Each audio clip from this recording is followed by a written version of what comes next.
So it goes without saying that Virgin Atlantic is arguably one of the most recognizable brands in the aviation industry today. With the striking red livery and of course the famous Flying Lady, Virgin Atlantic's planes are unique in so many ways. But how is it that an airline that was once on the receiving end of much negativity turned themselves around and became a leading airline within the British market? Well, the history of Virgin Atlantic starts with the Falkland Wars in 1982. At the time, Laker Airways flew over the Atlantic with Laker Skytrain, and the pilots put together plans for a regular service from the UK to the islands. However, further analysis showed that the scheme was unviable commercially. There wasn't much interest because travel at the time was only starting to take off and it was reserved only for the elite. Instead, a small team tried to get a license in 1983 to fly from Gatwick to JFK, but ultimately it was blocked by British Airways and British Caledonian. Under the name of British Atlantic Airways, another route from Newark was considered, but it was only after the representatives of the airline met with Richard Branson that the airline was named Virgin Atlantic. And in 1984, the airline was finally launched, starting from Gatwick to Newark using a leased Boeing 747-200. Ironically, this plane was leased from an Argentinian airline, taking over the small market share of Skytrain operation, which by then had failed into bankruptcy. The airline rapidly grew, and by 1986, the airline had two Boeing 747s and they started routes to JFK, Miami, Tokyo and Los Angeles.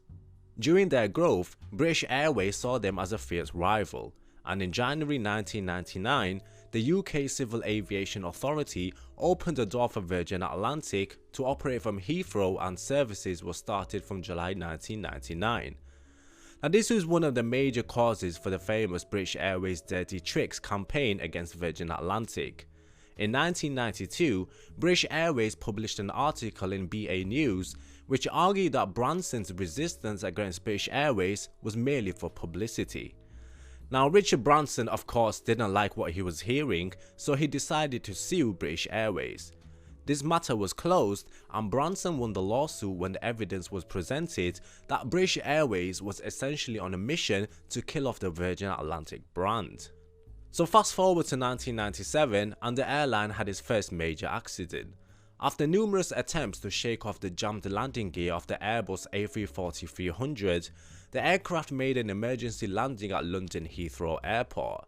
The aircraft and the runway were damaged as the landing gear collapsed, and thus the aircraft was evacuated safely, causing only minor injuries. So in December 1999, 49% of Virgin Atlantic was sold to Singapore Airlines for £600 million.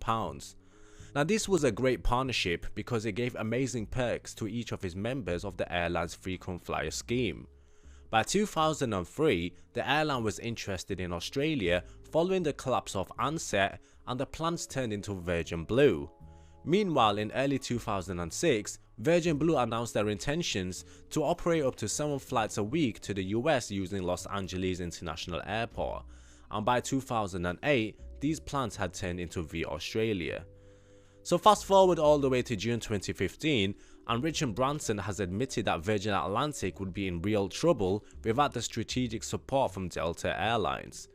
With cumulative losses between 2010 and 2013 amounting to £233 million, the future of the 30-year-old airline was in doubt.